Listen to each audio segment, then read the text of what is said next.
Hello and welcome back to another episode of the Reggae of Yourself podcast with me, your host, the Fuchaman. And today we got a very special guest, Mr. Isiah Mentor. Greetings, my brother. How you doing? Reggae up yourself, my people around the world, tuning into the number one thing where I like the place everybody talk about the eye and your work, man. Yeah, man. Blessed greetings to all of your fans worldwide, you know. Blessed love, my brother. Thank you so much, man. Thank you so much for joining me. It's been a long time since we haven't had a chance to catch up because we catch up years ago, and but they said nothing happened before the time. But I'm very excited to hear what's been going on since then, and also as well, we're gonna take the people who haven't heard about Isiah Mentor, or even if they heard about you, never got the full detail of who you are and where you're coming from and things.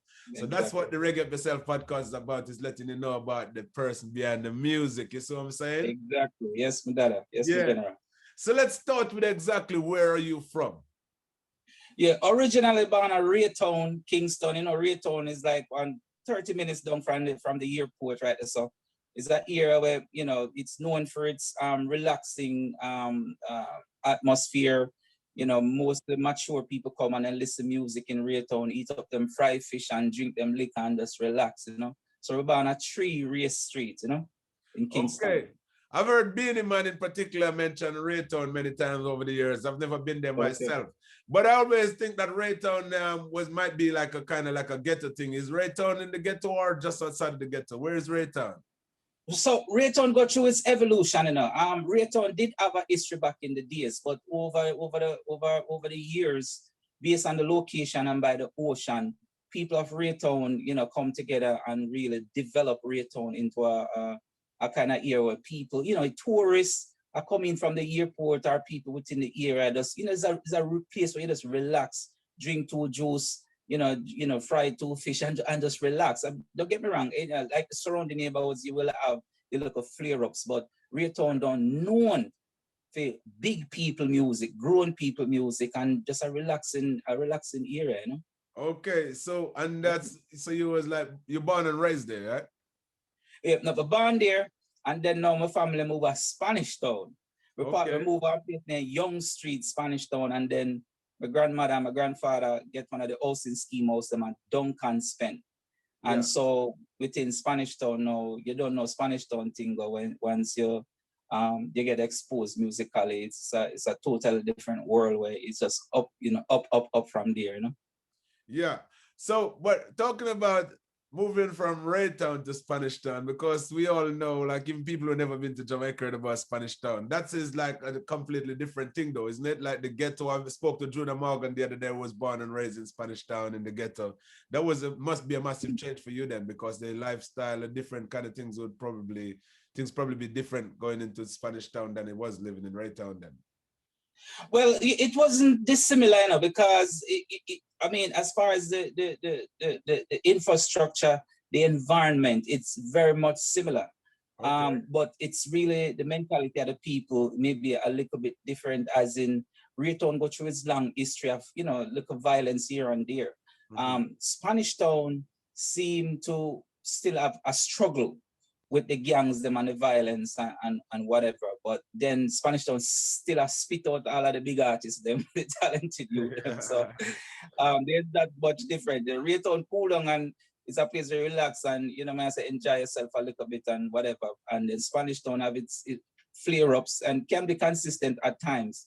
But Spanish Town has spit out all of the talented artists, them too, Yeah, that's very true. So are you from like a big family, or have you got many siblings, and where do you fall in between, if you do? Well, my grandmother have 11 kids. My mother have 3 kids, 2 of them in Canada. And so I raised with my grandmother, and so I raised around my uncle and my auntie them, and that's the uncle and auntie that my grandmother raised me, and my grandfather basically raised me. So yes, I was mostly around 11 to 12 or 13 different family members, and competition and love is just a mixture of energy coming from a family like that still. Okay, all right. Yeah, so are you one of those artists that actually started out singing in church as well, or been let you living in Spanish Town is more about in the streets? You know, say I am one of those artists who start out cleaning the veranda. You know, you know what though? My grandmother on a ramp when it comes to Saturday night. It's a Saturday night to prepare for the big day Sunday. Yeah. Saturday is very, very important. My chores at that time, my grandmother assigned me to the veranda and the living room.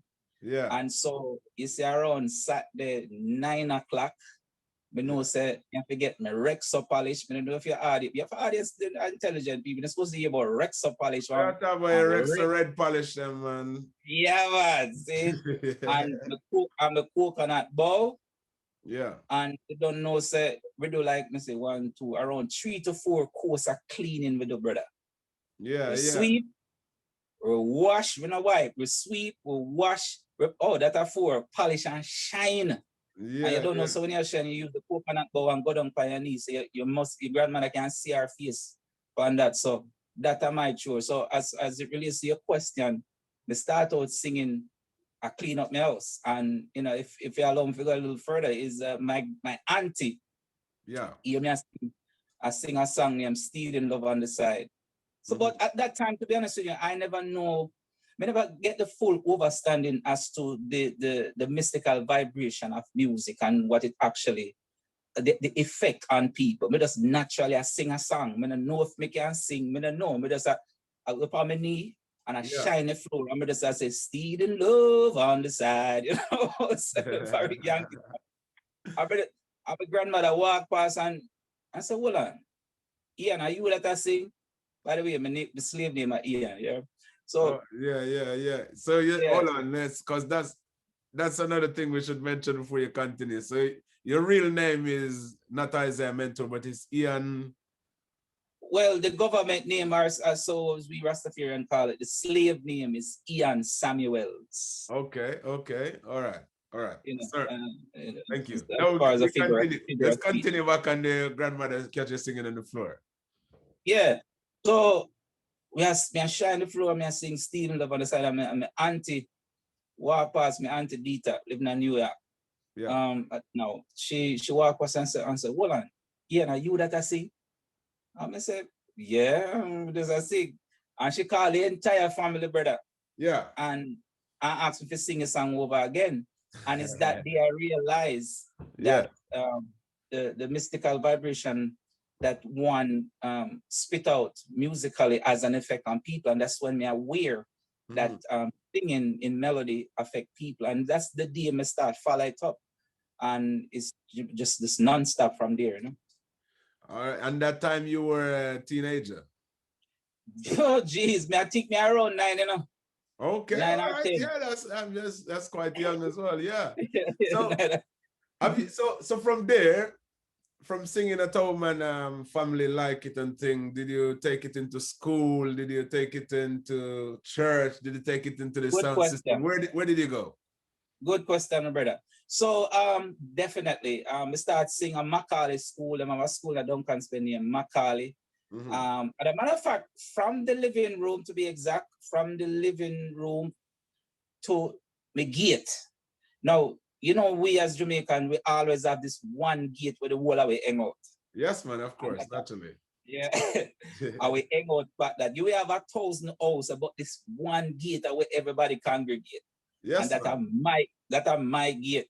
See, we you have the area done, you have all of the youth, them bad man, good man, all kind of man.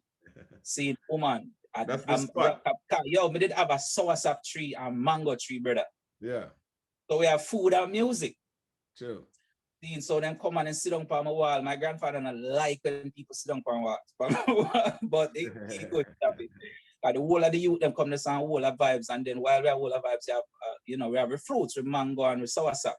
So, from the living room to the gate, a certain time of day after like 1 o'clock, 2 o'clock, we up till in the evening. I'm gonna come and we start singing, and there were certain elders in the community who can sing, brother. You said, I know Jamaica have so much talent, and they've been listening, man, they sing. So from the gate to there, and so the name starts spreading in the community in Spanish Town, down Pen. So yo, that youth can sing, Ian can sing, and it starts spread to neighboring towns like Bucktown, Scarlet Road, Windsor Road. It starts spread. Yeah. And so the Ministry of Health kept a benefit concert for there was a institution in that area that housed people who have problems, and so they put on a concert. And yeah, I was on that's my first show, and I performed for Ministry of Health. And your brother, after that show, the medium just start run like wildfire in the town. And so every other concert that come, my community was behind me and pushed me. And it's just up from there. And heading up into downtown Spanish Town now, that's where you start running to the Papa Sands, the Anthony Red Rose, every artist where you can think about uptown. And we start stamp now with the big dogs, you know. We start stamp with the artists, the big artists them now. We start the upside them a Prison Oval, and when the sound them come from Stereo Man, Metro, any sound comes, Stereo Gaff, come a Spanish, you know, say, Ian, I forget the mic. I know we still in the teenage years right now with them things, or are we stepping out? Well, no, that you're talking about, now we enter in teenagers, because as we said, the initial time was 9. So over a few years, 9, 10, 13, 14, it start go up. So because then my grandmother, my uncle, and we couldn't just leave the house like that. So within I'm outside here, so on a pay. But as you get older, and then through me do work, me sing for Ministry of Health. Now me start them since I have a talent, so they allow me to sing 1 and 2 tune and come back in, or me go with my uncle and etc. You know? All right. So from there we transitioned into Uptown, where you start to meet some of these big boys. What was it like for you actually starting to run into these people? It's a joy, you know, because what happened, I think one of the first songs I sing from England was a brother named, have a song named Small Axe sound back in them time there, from England. It's a big sound that come down in Jamaica. Then Stereo One, I think yes, there is Stereo One and different sounds. So, you know, and then we started performing at clubs, nightclubs called Lovebird. And there's one in, there's a lot of different clubs. And so all of these clubs and record shops now, you know, Anthony Red Rose, you have all of the Spanish Town artists used to just hang out there. So we start hang out with them. Yeah. And it's just start go uphill from there until me and Anthony Red Rose becomes very close friends. You know, and so start singing through Spanish going towards school Harbor. And this story is going to lead up into how I get started with the Firehouse record label with King Tubby's, because start sing all over the place, and then we sing on a sound in Count Basie in Olaba, and the engineer for King Tubby's recording studio, Professor, I talk to him regular. He's the one that, you know, give me a call and link me and say, "Singer, come here." He say, "You sound good, you know. Come up at the studio in Waterhouse one of these days." Yeah. Because that time King Tubby's he took a break from producing, because he reinvent everything to come up with him Waterhouse label and him Firehouse label. And so the timing was perfect. So Professor tell me, and the Monday we go up there, and we have a little story that Monday morning, because that Monday morning at that time I don't have, to be honest with you, 1 pair of shoes, but the shoes me have a hole in it. Yeah. And so I walk out the bus stop. And I see this girl, and I always want to talk to brother. And she in front of me, and I said, "Oh, I go walk past that girl, and I lift up my foot, the whole, I go showing her my shoes." And I walk up to her, and I start talking to her, but I want to catch the bus, boy, and move on. And brother, I talk to me, I run out the lyrics, and I say, "Yo, I forgot to move on." So I start step off, kind of, come I walk fast. Yeah. I have to walk like a Chinaman to walk past, because I couldn't lift up my foot, brother. Because the hole in my shoes, I say. Yeah. But long story short, so we move, you know, and we end up at the studio. And after being around Tubby's and the whole crew from that first day, then officially become a resident artist at the Firehouse recording label, King Tubby's, Jamaica Avenue, Waterhouse. Yeah, that's major, because I know that's a massive thing. That's a big thing. There's a lot of great people come out there and work with that as well, and King Tubby's as well. But what year are we talking about though? And at this stage, going in there, how old were you when this is happening? Because this is a big deal, and this is a massive opportunity. So how old roughly were you at this point going into King Tubby's? Okay, so you know, just now it's I'm just really capsulizing my point and my history, because they're not saying we don't have a lot of time, but it's such an extensive history and evolution. So, but it's a capsulize it. So, as it relates to your point, we were starting at 18, 19 now years old. And I think I got into Tubbies around 19 years old, 18 to 19 years old. We got into Tubbies. So it's a few years just add up of singing in the ear and then singing on count beat. And so around 18, 19 that time, that I totally become, I was like one of the first artists started out at King Tubbies, because it's a man when I go just take any artist to be a part of the camp. It wasn't a freestyle thing. Anybody can just come and pop up. It's either you're a resident artist or not. And then now King Jammys was down the street. I light the fire. It was King Jammys time at that time. With Tennis, everybody, Echo Mine at everybody around the place. But King Tubbies himself had a bigger picture plan. And believe me, and we can get into that as we go along. But it's so much history, brother. I try to capsulize it within the time that we have. So much history, because then we can get into King Tubby's history too, and etc. Yeah, sorry. That's all right. Because that's what I'll find out next when you move into King Tubby and Firehouse and things like that. So you said they weren't the place for freestyling and things. So at this stage, were you like recording, making singles, making EP, making album? What were you doing there at King Tubby at the time? All right. So when I got accepted as King Tubby as one of the artists on his label, what King Tubby is as one of the best system for him family, for him artists them. So every quarterly, we have Sly and Robbie, we have Yabi, we have Asha from Black Uhuru, we have different band who build. I'm gonna talk about. You have Pig or Fat Man. You have a crew of people when they're assembled, and we have different musicians, Mafia and Floxy. Everybody who is anybody, every quarterly, Tubbies build rhythms. So when you build a new project, we as resident artists get first pick at those rhythms. Okay. Because our system set up every morning, not a set time, but around 10, 11, all of us show up. The gate open up, gate lock, resident artists.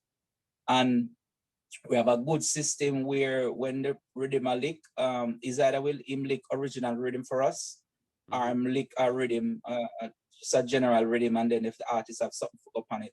Then we have Tough Gang who used to distribute. So Tubbies has something where Sonic Sound, Tough Gang, licking rhythm, and then we used to use, because the big studio never finished, and I'll get into that in a little bit. We use on Channel 1 our Sonic Sound to do like major production with Sly and Robbie. And so then we would get recorded on those rhythm first, then the Tubbies would just bring in they had a big artist them as door open and span the rhythm. So it was such a massive operation, King, and we never get into even the big 3-level recording studio that was being built in the background. We didn't even get into that yet, brother. Tubbies was gonna take over, dominate the thing. All right. So who was some of the artists that was in there with you then when it first started out? That actually, I made a name for themselves that I might know or other people might know back in them time when it started out King Tubby. What other artists was there as resident artists with you? Okay, so it was Banana Man, it was Anthony Redrose, it was King Kong, Trilla You come around, this singing melody come there.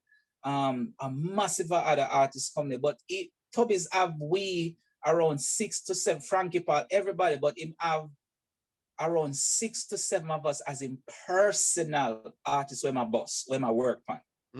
Okay. But then you have you have Colonel Campbell. I mean, all right. So all of the recording artists in Jamaica come around Tubbies. But him have 6 of us who him responsible for. Yeah. And what I'm responsible for? There's many great things we can take whatever there. Because when we go student a King, we have a chef, And who are we chef? I'm going to tell you what we chef, you're not going to believe me. You ever hear about a brother named Sandokan? Not Sandokan, the gangster that I don't know as gangster. Notorious Sandokan used to cook for me, brother. Every day we call him Weenie. Oh wow, I've heard of Before it the. got up, before somebody licking, what they call it, licking chip. Yeah, I've heard it. You know, I mean, like I'm from the country. I'm a country boy. You know, I grew up in the country, Okay, but you're from a good that's part. Yeah. that name is a very well-known name all over Jamaica when you're growing up, wherever in Jamaica you're growing up from. So yes, I've heard of him. So that's quite interesting that he used to be the one cooking the food for you guys. So And they can used to cook some cartwheel and callaloo and ackee and saltfish and dumpling or whatever, brother. The all right. wickedest food. And we in the car, we never call him Sando that time. We in the, we know him as a quiet little youth. Yeah, yeah. Quiet brother. And so I went, further down in the year after me fly out, I say, yeah, brother, a man say, yo, you know how that, you know, this obviously we in here, so I don't have to say a lie. Because when you look for the man like you could mash your hands, brother. But Yeah. anyway, that's Yeah. that's it. So yeah. Yeah. Yeah, so the system where Tubby set up for we as artists. And one more thing more and get into real quick with Tubby's. Every evening when we are leave, Tubby's call, and I said this for the world, no. One of the best producer any artist could ever work for. Every even before we leave, brother, the man call we one by one in the office, going and wallet and give we a bus fare. Yeah, I heard that. All right. A Spanish town, me live in a Spanish town, I go back to Tubby's there, Jameli Avenue in a Waterhouse. See? And every single evening for years, the man call me and go in and wallet and give me bus fare the whole of it. Go home. Make sure you get back home safe. Make sure you get home safe, yeah? So the next thing I want to ask you about that, because it is very well documented that a lot of the producers back in those days, as much as they used to pay a lot of artists money and stuff like that, and a lot of artists was getting money to make songs and stuff like that, the artists weren't really being signed and was you know, there was no PRS write-up, so that, like, you know, from you, if it was recording back in those days up until this day, you could be collecting royalties for your music being on the radio. Were you one of the artists where you signed? Did you sign a contract with King Tubby? Did you and the other guys, did you sign contract for whatever music been released and how the percentage was going to work? Did you do anything like that? No. And what happened, it seemed as if from a business perspective, it was something that most artists never really thought about. I would assume that producers and owners of recording studios knew that. And so 99.9% of artists back in those days, we didn't have no contractual agreement. We just sing for the love and we get, you know, the publicity, we get for the show and whatever. But as far as the long-term view, as it relates to contracts and publishing, we didn't do that. It's, you know, it's just, I would say recently we start wake up. Yeah. So when did you actually record your first official single that got released? So my first song that got released was in 1987. Okay. Yeah, 1987, a song called No Pressure Me. And Asha, that plays in the Black Uhuru band, he's the one that built that rhythm, No Pressure Me. And that song just went crazy in England. Crazy. All right, so because you mentioned it, I think it would be highly inappropriate not to ask you to sing a little bit so that we hear it, you know, for myself and all of the listeners. And yeah, exactly. So I'm sure, especially the English, big up all of the English people, I mean, at Brixton, Tottenham, all over the place, Wolverhampton, them know. By the way, you know, we're talking, but up till now, we didn't get into what my name was. Okay, yeah, we coming back to that. We're coming back. Don't worry, we're coming back. And the reason I have to mention it now is within singing this song, because the whole England is the first country where give me the love that I'm supposed to get as Lily Melody. Okay, all right. Yeah, so anybody in England where play sound system, Coxsone, Saxon, Unity, any original sound man. Yeah.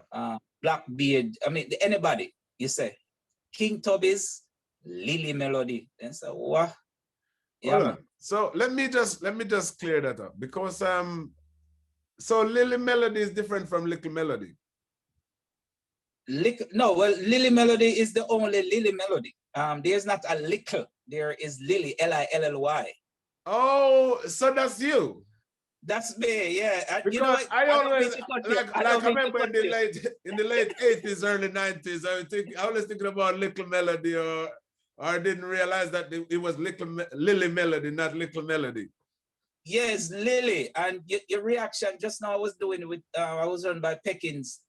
This is Bridget we work with Peckins. I kind of trouble you. Forgot his name. Kind of thick. Yeah. We work with Peckins, and I was on an interview with him, and we are talking, come here, promote the Isiah Mentor single or whatever. Yeah. And during the interview, we spontaneously mentioned. Yeah. I know the man, the original Peckins, the original. Yeah. The man have to stop everything and turn off everything and lock and say and tell the audience, hold on, and turn around and say, my youth, are you nearly? Because what happened, it's kind of my fault. I should have, because it's another part to this. The evolution of Little Melody into Isiah Mentor. Not like I forget my history, but I'm so focused on Isiah Mentor, the future, because I did evolve, and I'm not going to get off point here. I'll go back real quick. I've evolved, and I focus on the evolution of who Isiah Mentor is here. Who is he now? Because it's a process. I don't just get up one day and change my name. It's a process. It's a spiritual, a physical, and talking to my ancestors, the whole thing, in order to do this work at this time. But to go directly back to your point, and there's so much, my brother. Yeah. And I'm gonna try to capsulize it as best as I can. But so Lily Melody, so 87, I said, really going right back to your question as to when. So the song called No Pressure Me. So the song I said, no pressure me, because you're too greedy, no pressure me. Cause life ain't easy, no pressure me. Because you're too greedy, no pressure me. Cause life ain't easy. I gave you all you need, but you have a company and I rush me for money. May make you look better than the rest, but and just on and on. Yeah. I like that. I sing that from this. All right, but my next question I want to ask you before we move on is about the name changing thing as well, because when you change your name you created a buzz with Lily Melody, and that was your name for quite some time, right? For many years, right? And then you changed the name from Lily Melody to Isiah Mentor. Didn't that put you in a position where you have to actually start all over again when it comes to promoting yourself? Because obviously it was not like now where you got like Facebook and Twitter and YouTube and TikTok and Instagram and all these things where you could have just start putting up posts to say that you're having a name change. Back in them days, it's only the radio and sound system that was there, and people got to be there in the flesh. Otherwise, to realize that you're having a name change. So did that set you back, make you have to start all over again, promoting this new name because people haven't heard this name before? Thank you for a great question, brother. Great question. Yes. Setback. All right. So remember the first night I was at Bobby Digital Studio, me and Anthony Red Rose and everybody, we just did a hangout. Yeah. And when we announced the name change, and I will go back to the process real quick as to how the name change go about. But Bobby Digital Red Rose, everybody started burning me out. Yeah. I say, yo, what are we do? Are you name Lily Melody? We are talking about change your name. And the man them beat me bad. I was a beat me bad, I know what you mean. Like, I know what you mean. Yeah. The man them cared, the man them, they thought I was making a mistake. Yeah. But so let me go into the process, and I will tell you why let's see the process. Yeah, let's go to the process. Well, let's admit why I changed it, and then I'll tell you the process. So being in the King Tubby's camp, around 6 to 7 of us at that time was the early resident artists. I was one of the only artists where, I have my own thing I go on spiritually, my style, my singing style, my tone. Oh, I forget my brethren, King Everall. I want to me. Big up King Everall. He was one of the founders around there. Yeah. King Everall, one of the baddest singers in the world, dub plate singer. Yeah. Mad. So King Everall was part of the family, yes. And Super Black too. Super Black came and then he went to King Towers. But yes, so I was one of the only singers. I think that there was a style of singing that was going around. A lot of different artists choose a certain style without getting into too much details. They choose a certain style of singing, and it was popular at the time. So I was just focused on, and I could not sing over. I didn't like the fact of singing over, say, covering songs from overseas. But the artists them in trouble, Wayne Palmer was a part of the camp. King Everall, Wayne Palmer, King Kong, Red Rose, this all the way was, 100% resident artists at the time. So yeah, the one of the artists them a bust out. Wayne Palmer start bust out with him song, Wayne Palmer him sound like Michael Palmer at that time. And start take over the place in Jamaica. King Kong bust out at Jamaica with him a few hits. Red Rose bus, everybody bus. My thing was just a juggle in the mix. Yeah. But sound different. I was like one of the quiet one, them where just quiet and I observe and I learn. And so yes, Red Rose start tour the world, King Kong start tour, Food I man them do well, the artists them, start Wayne Palmer, everybody start tour. So I was the little quiet one who so every quarterly there is a release. Every artist have one song on the rhythm. Yeah. I always have one song where the juggle it. So my songs never hit like number one or anything, but now in this time, me understand destiny and understand why it is. So around the end of 87 though, one of my songs named Come Tell Me How You Pretty So, yeah, Britney, how you pretty so, pretty like a Benz and BMW. How you pretty so, yeah, Britney, how you pretty so, pretty like a Rolls Royce and a Volvo. Me a look on the girl like she a look in a mirror. Asking myself then, how she pretty so, she sweet like a June plum and a mango. When we touch her, you saw that song that start go on. And I to get so much people. Barry G was a part of the thing. Yeah. Yo, we have one of the best setup. And then we do a song named Ghostbuster. Yeah. So right around the end of 87 now, my two them start taking place because Barry G come at Tubis to get Barry G go on JBC at them time. The Barry G come for new tune on a Tubis. Yeah. And at the same Saturday night, the man come me and write me lick Asha lick Ghostbuster rhythm. And Barry G helped me write Ghostbuster already, the Ghostbuster song. Yeah. I don't need no ghost, no, the Ghostbuster. You call that time the Ghostbuster movie was a big thing. Yeah. So Ghostbuster, Barry G said, yeah man, put in the word, boom, bam, bam, bam, bam. And that the night, Barry G take the song on dub plate. After me voice it and we get I think a pig or a fat man, do a quick mix and give Barry G. And by the time I give me my bus fare for reach back to Spanish Town, you see when we reach a Duncan spend on the front page, brother. My big song that I played said nobody not big like me, brother. You know when you're youth, you hear your song I play, and the whole community.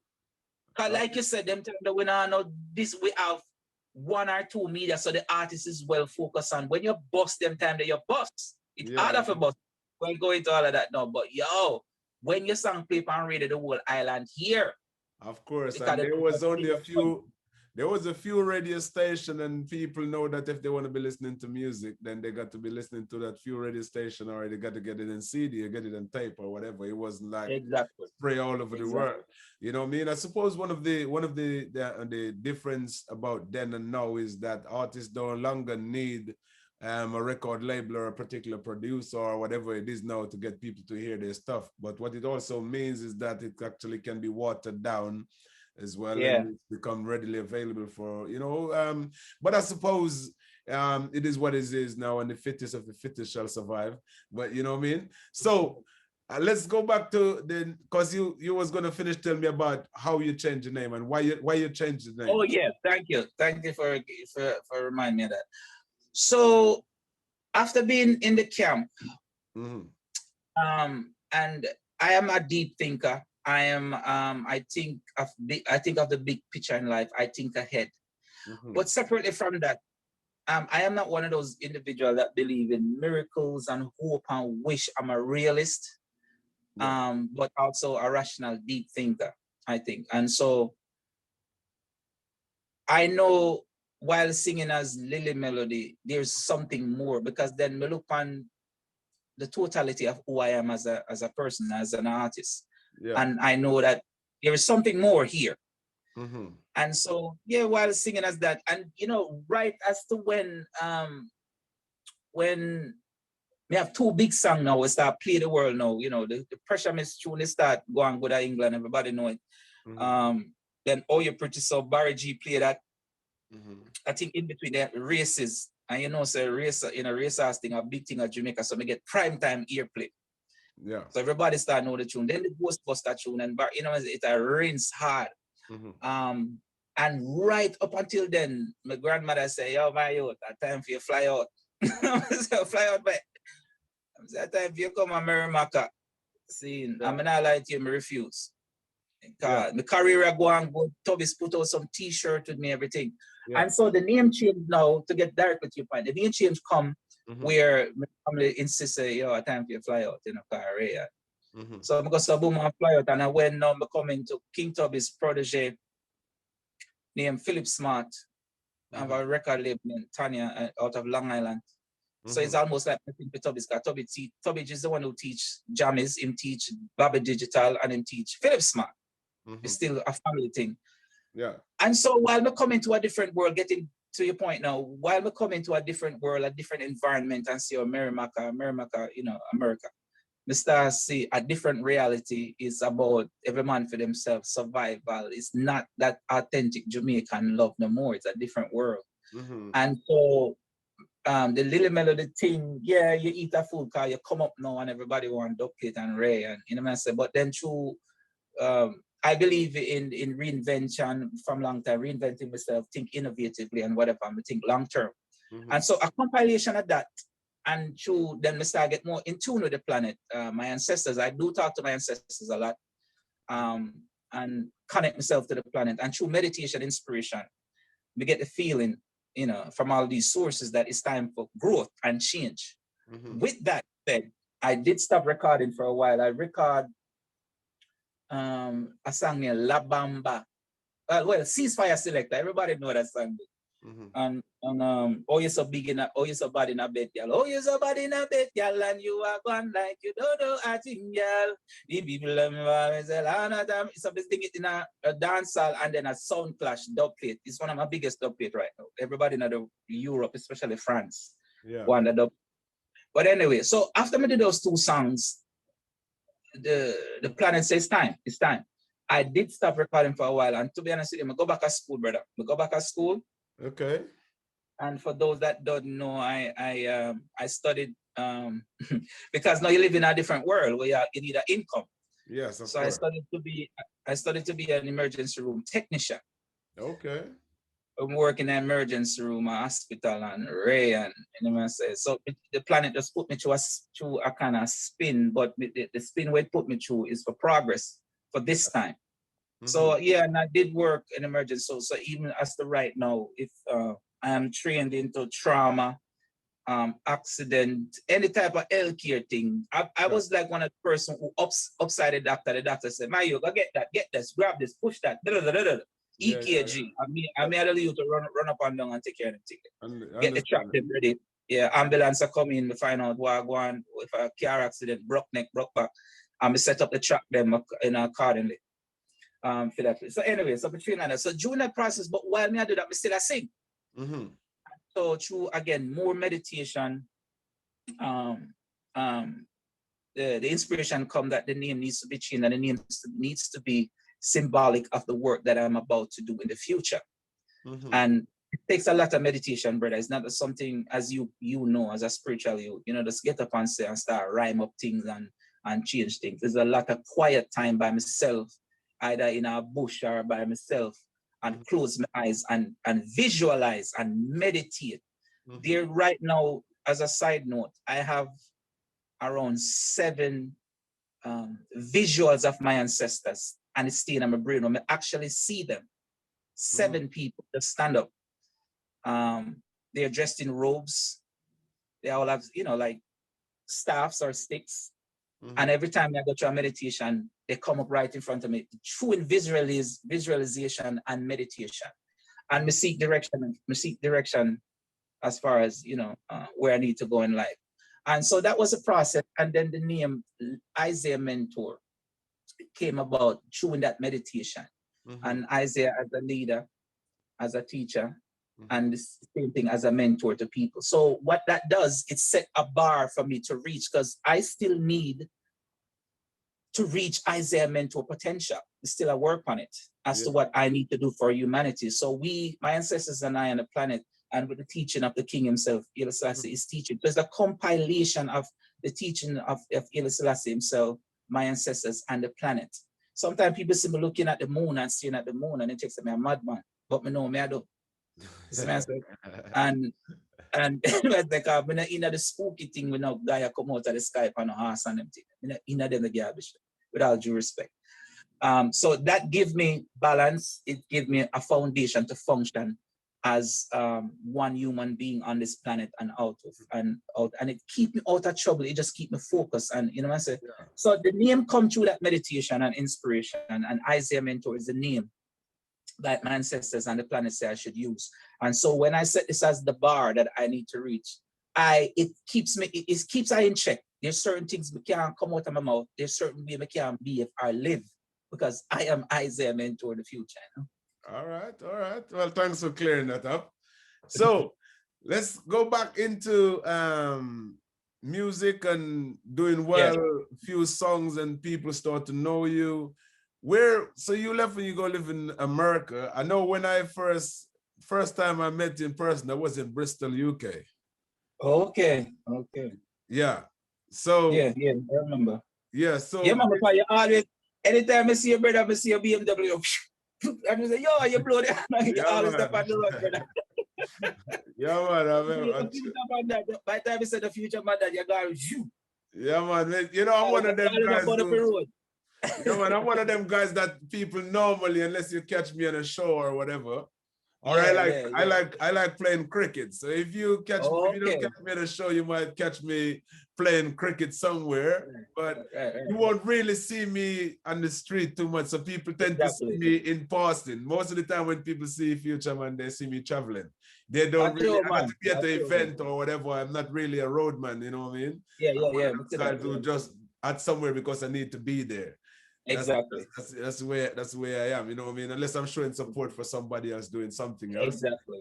Apart from that, I'm not really somebody that no one will ever really know where I'm going to be at any time and say, you might see him around. Yeah, it's normally over such and such, go see him. Nobody can say that about, because I'm one of them guys who prefer to sit at home on my sofa if I'm not in the studio or at work, you know what I mean? That's true, man. Yeah. So where was the first place that you actually traveled? I'm not going to ask about the USA because, you moved and you were there. But when you first traveling for music to go perform somewhere in a different country, where did you go? Brixton, England. Me and Anthony Redrose. Okay. And so what was it like for you, because somebody you got booked from over there to come and perform in the UK? Yeah, as a matter of fact, the promoter come from Tottenham. Yeah. And it's a Rasta youth from Tottenham put on a show. And so Fly Me and Red was in, and we come in and do the show, and it's my first time, so it was well received. People always hear about Lily Melody from and I was at the time though, I was still under the name Lily Melody. I didn't change the name to Isiah Mentor then, because that's still early. Yeah.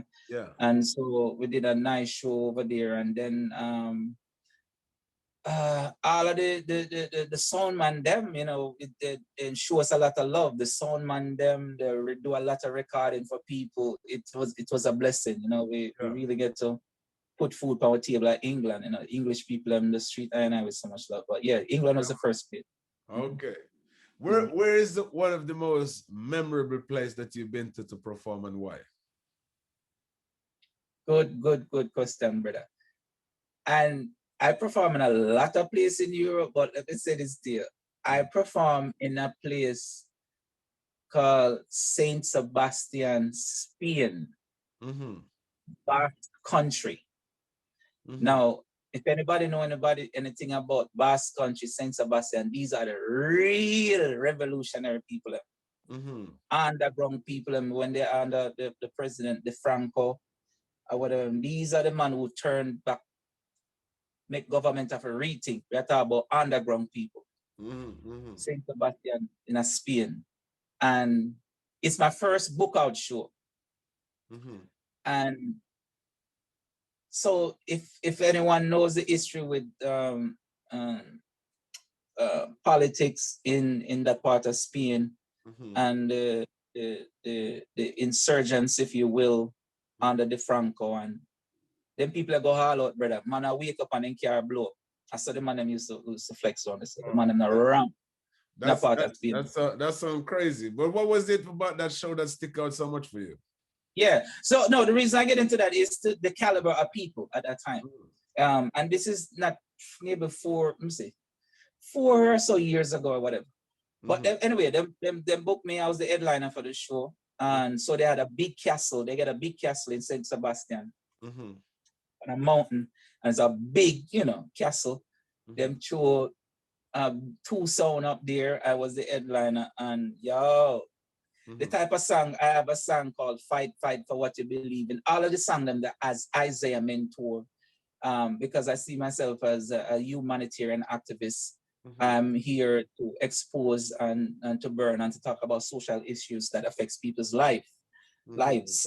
And so that was the right audience for me, because they could lyrically relate to my lyrical contents. And so, so everything was appropriate. I mean, I tell you, brother, the man them go crazy. The show, the promoter come before me start perform. The promoter come to me and say, "Oh, Isiah, say ticket them down." I say, "I lie." The show is sold out. I mean, me sold out that show. So the love when we get and the amount of people will come, brother. And so because it was sold out, because the audience could relate to I could relate to the audience and who they are in that part of as revolutionary people who fought for their freedom in that part of Spain. Everything was so right, brother, and that's why I see it as one of the best events that I've been to. And then when me done for that week that I was in Spain, the man them treat me like, yo, king. The man them treat me. You're artist, so people treat you when people love you. Yeah, man. So the treatment when we get is there's no words, just a lot of love, and I love the people of Saint Sebastian, Mike and George Palm and the whole crew down there. Yeah, man. Thanks to the love, Yeah, man. That's amazing. Thank you. So musically, what's going on? What you working on new stuff right now for people to look out for? Yes, my brother. And so I reset. I do a thing called a reset every couple of years, because with this music business, and I'm sure your audience know, are people who in the industry. The music business changed, brother. It changed promotion. I see the amount of work when I see you are putting, King, and I admire the work when I see you put in, because you do it with a smile, and no matter what you keep doing, I watch you, I follow you, and say, yo, the youth and I ramp him. No matter what, you still a climb. You do your thing. Yes. And the music business is not easy. So I reset my thing where I say, okay, things that I used to do musically 2 or 3 years ago, I have to reset it, because either it not work the way I want it to work. So to get to your point directly, let's stop singing for a bag of people now, okay? I don't really record for nobody as much. And to be honest with you, if I tell you something, I don't really do dub plate no more as much. Yeah, my brother argued with me the other day now.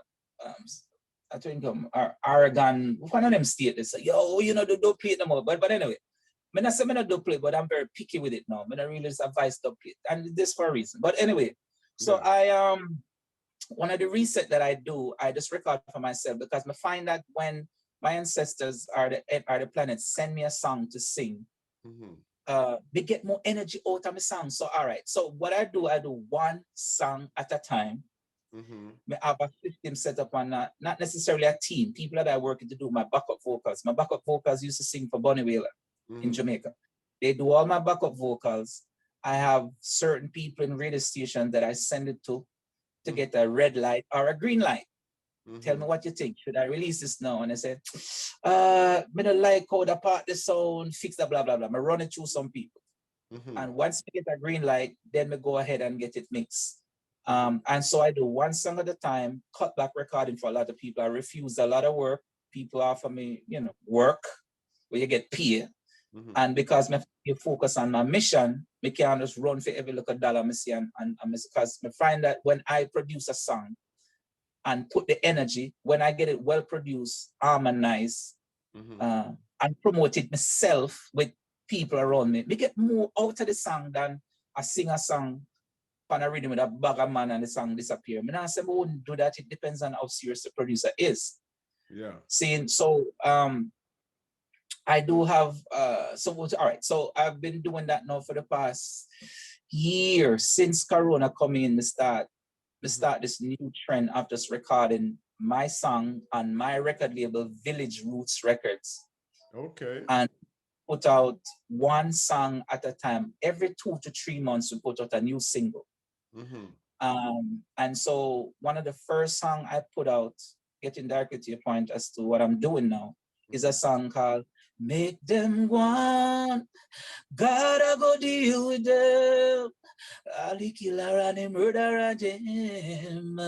Jah, I go deal with them for her Jaja children. Make them go long. Gotta go deal with them. Ali killer and the murderer them. Jah, I go deal with them for her Jaja children. Yeah, where my evil man I come from? I must heal and them I must born in a jump man. Say them a shatter and gunman. But they don't know when the next week of food it I come from. Evil is of God done man. Them I deal with it.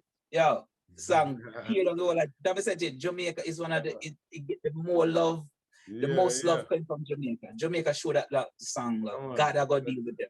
Yeah, man. Blessings, man. Blessings, man. You know, I mean, like one of the things I see your point with it. Like, I mean, like from my point of view as well, I don't really chase down a lot of people to do stuff. I've got a lot of people send me stuff, record, guys want me to record, but the thing is, because musically, for the longest time, for many years now, what I'm doing, you might see me working hard, but it's because I work independently. And I know that it's me that I got to depend on.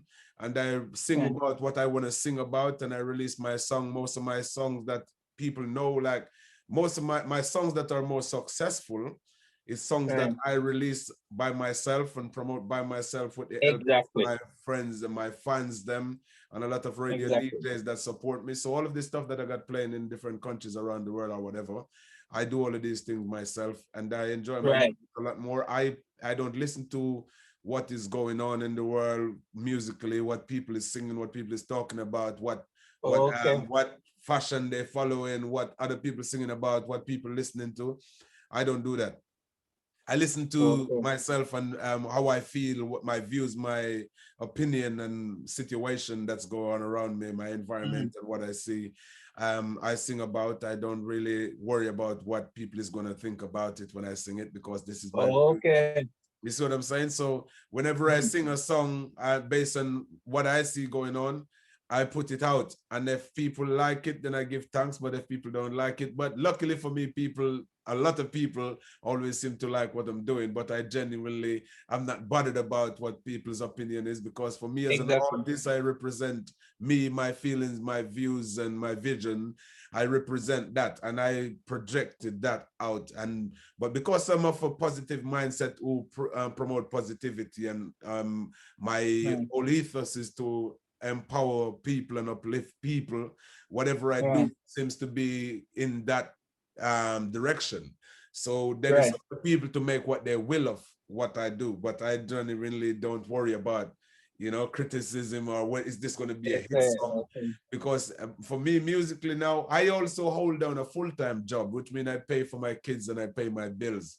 That means whenever I release a song, I'm releasing it just for people to know where I'm at and what I'm thinking and how I'm feeling and what I'm seeing and what I want to share with people. So then I do that and I will just put it out. You know what I mean? I know that there's a lot of artists, like you were saying, will still send something to a radio or to other people instead of a listen to it. The only person I send my music to is the guy that's gonna mix and master it, you know, and then I release. And then I release, Okay. you know what I mean? Because like Yeah, yeah. I realized that for me, I'm not really that bothered about how successful it's gonna be financially or whatever it is.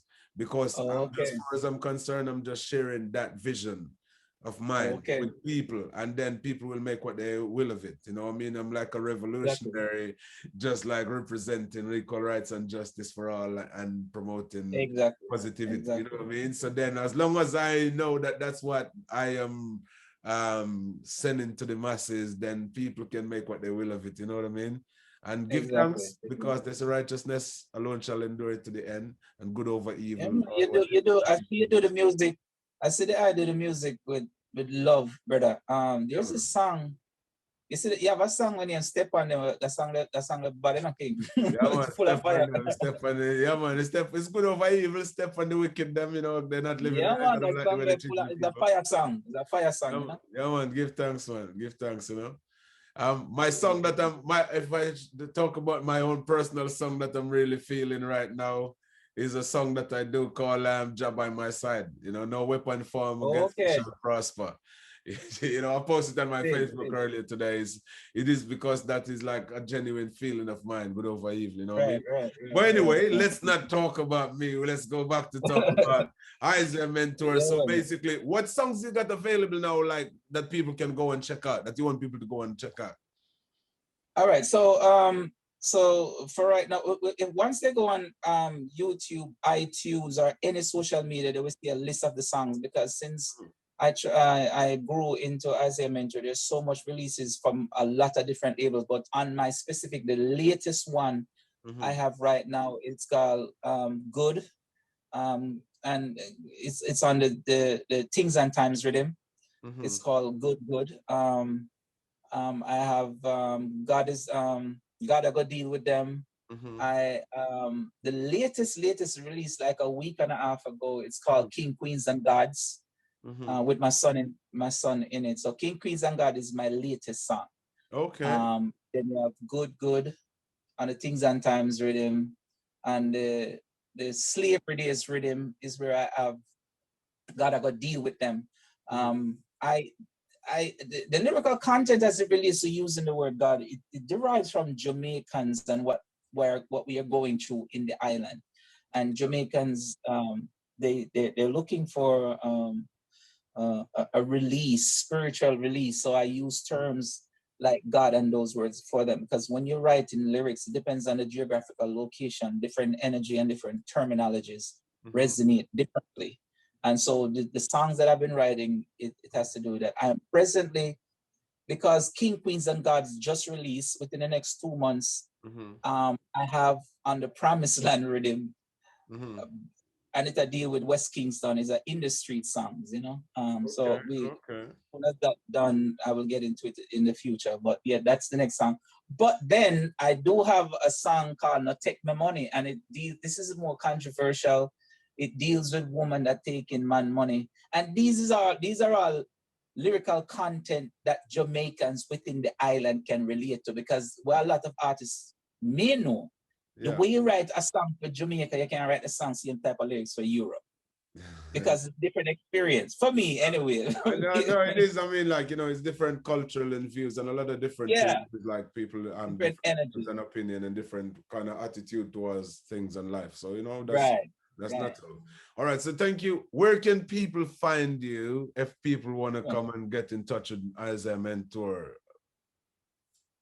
Yeah, man. So, you know, based on the technological time and social media that we're in, once they hit me up on Instagram, Facebook, and just Google me, you know, just put in the Google thing and I'm everywhere.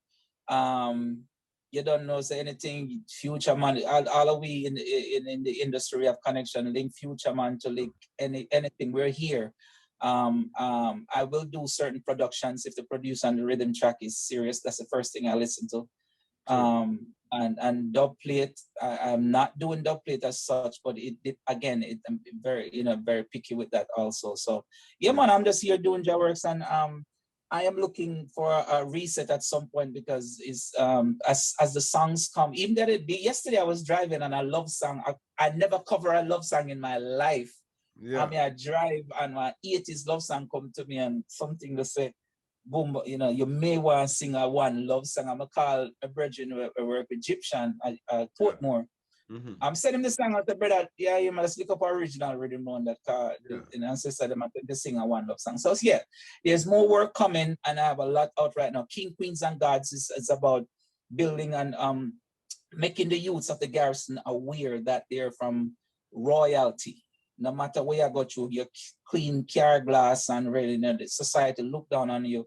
But I want you to hold your head high and know that you're from King, Queens, and Gods, and we just have to try to lift our head up and walk with confidence and build up your self-esteem as individual and be productive individuals. So that's the latest one I have right now. Yeah, man. Isiah Mentor, it's been a joy and a privilege to have you on my show. Give thanks. Yes, General. Wish you all the love, all the blessing, all the success in the world. And I look forward to catch up with you soon on what is to come in the future. Blessings. Yes, my brother. Give thanks for the platform, and you're taking time out of your busy time to create platform to give other artists the microphone, and that shows the character and quality of you. And that's why we know say you shall be successful in anything you do, because you do it with love in every aspect of life, and we give thanks for that, you know. Blessings, my brother. Thank you so much. Yeah, right. Bless.